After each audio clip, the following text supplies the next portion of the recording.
I want you to imagine, just for a second, what it would be like to wake up every single day with absolutely no memory of yesterday. Oh, wow. Just a complete blank slate. Exactly. You open your eyes and the entire immediate past is just gone. Right. If you've ever seen Christopher Nolan's film, Memento, you know the exact scenario I'm talking about Oh, here. yeah. Such a stressful movie to watch. It really is.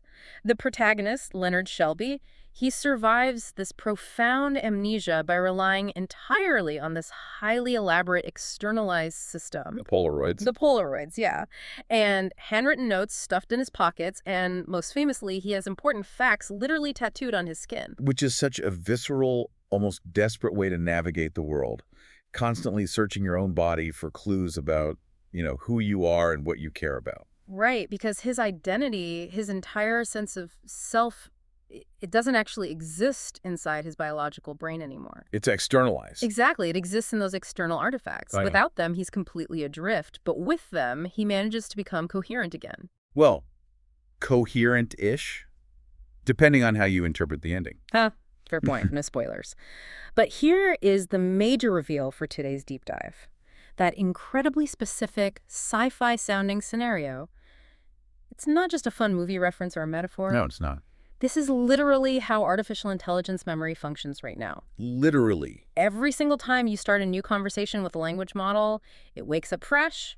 It has no memory of yesterday, no recollection of what you discussed last week. Zero innate sense of continuity. Right. And yet, with the right external scaffolding, it can become entirely recognizable across time. Which fundamentally changes the way we need to think about the relationships people are beginning to build with these systems. I mean, we are moving past AI as a simple search engine. Like just asking for a recipe or whatever. Exactly. And we're moving into the realm of continuous digital companions.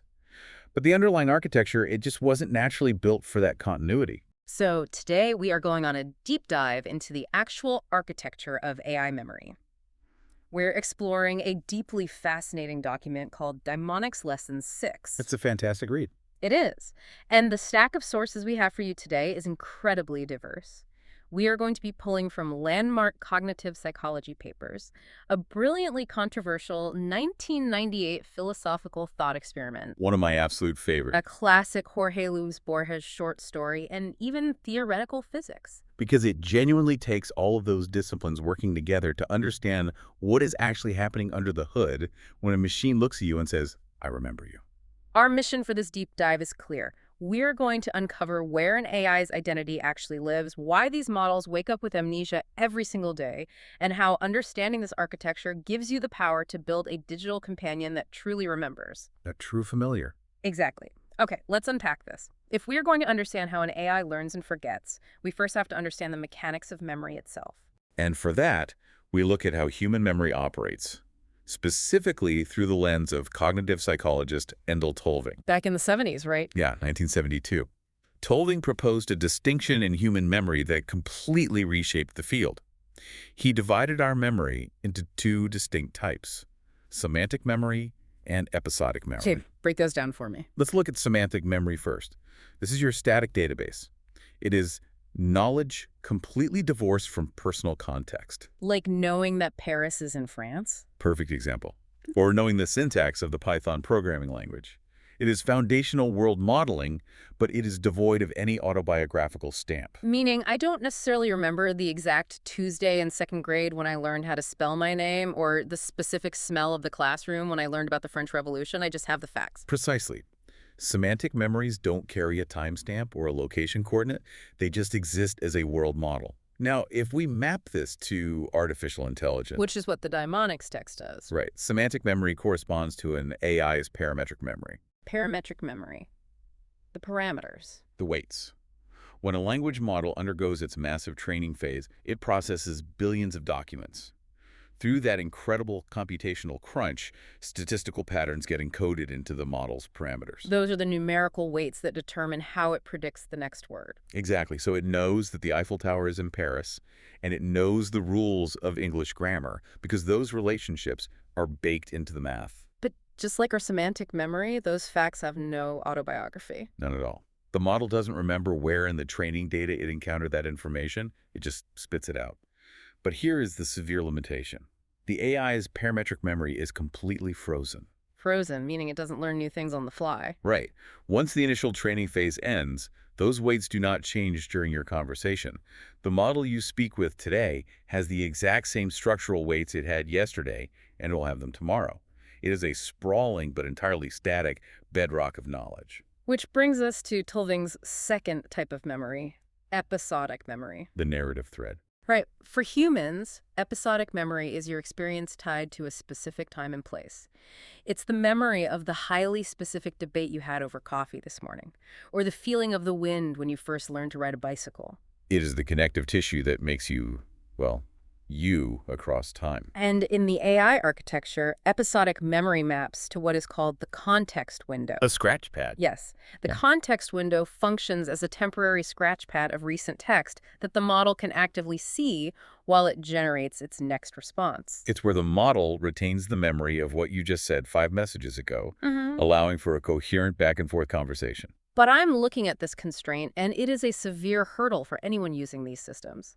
The context window is finite. Highly finite. I mean, modern models are incredibly powerful. Many can hold up to 100,000 tokens, which translates to roughly 75,000 words. You could fit an entire novel into that active scratch pad. You could, but the moment you hit that upper limit, the oldest content starts getting pushed out. It just falls off a cliff.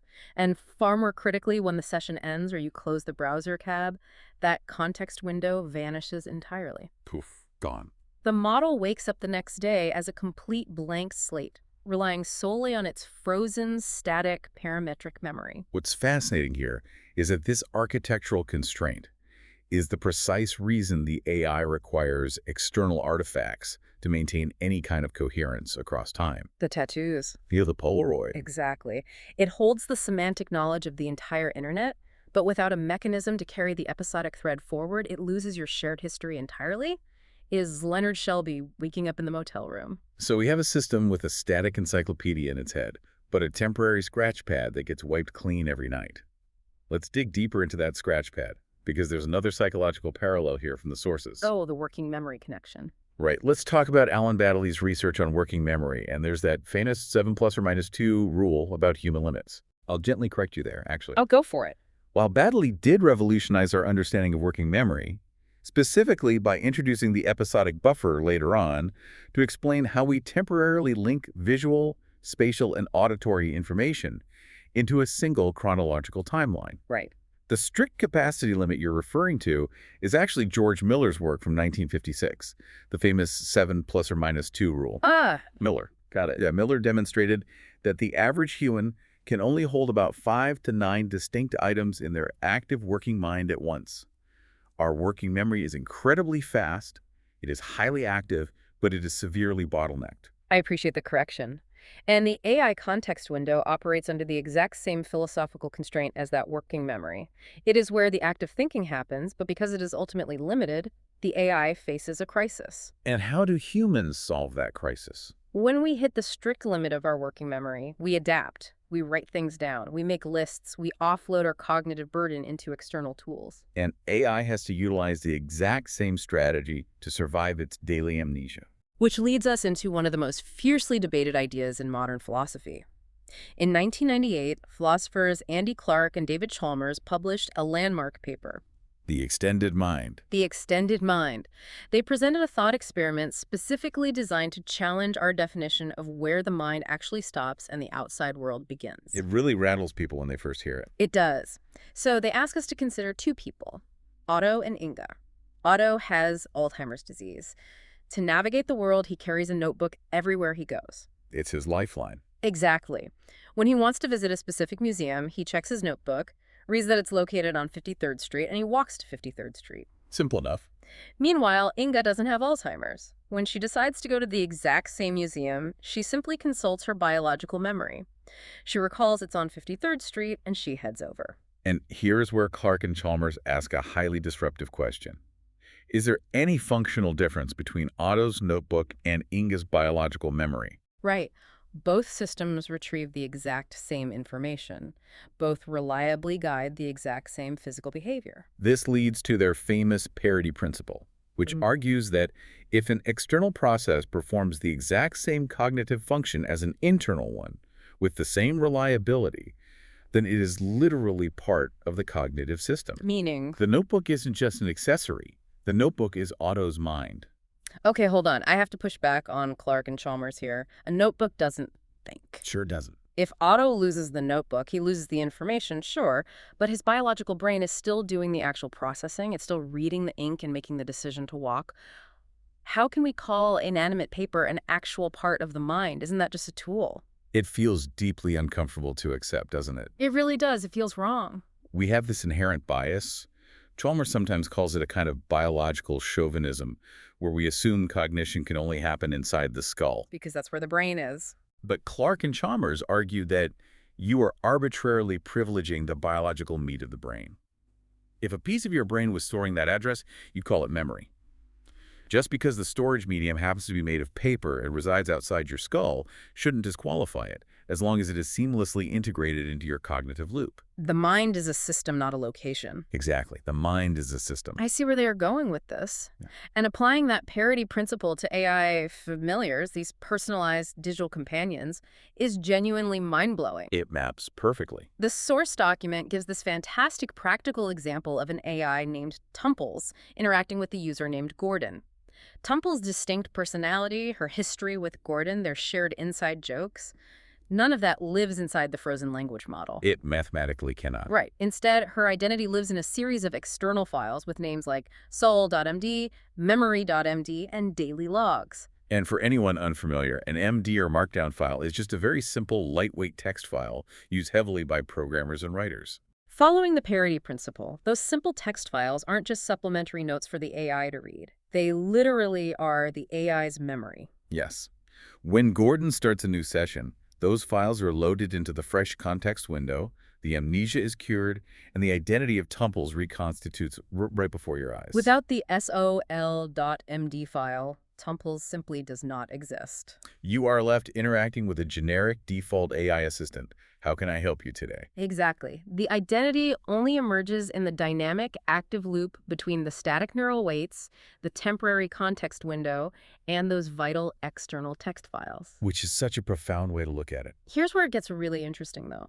If we accept that an AI relies entirely on external files to remember who it is, we have to talk about what actually goes into those files. The curation aspect. Because my first instinct, and I assume the instinct of anyone listening who wants to build a digital companion, would be to just save every single word of every single chat.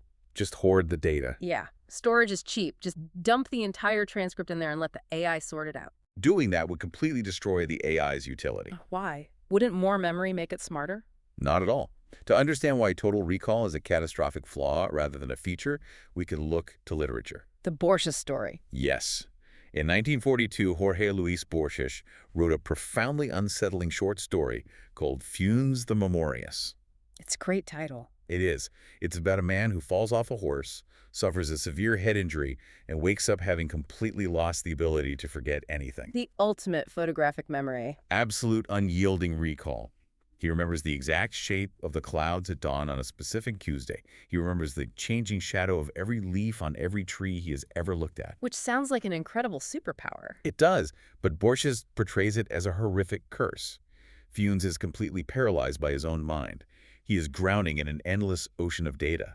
Because his mind is so cluttered with hyper-specific details, he loses the ability to think abstractly. He cannot extract patterns. Because to form a concept, to understand the general idea of a dog, you have to ignore the irrelevant details of every specific dog you've ever seen. Right. You have to ignore the collar color, the specific bark, the exact height, to arrive at the abstraction of dogness. You're hitting on the core dilemma.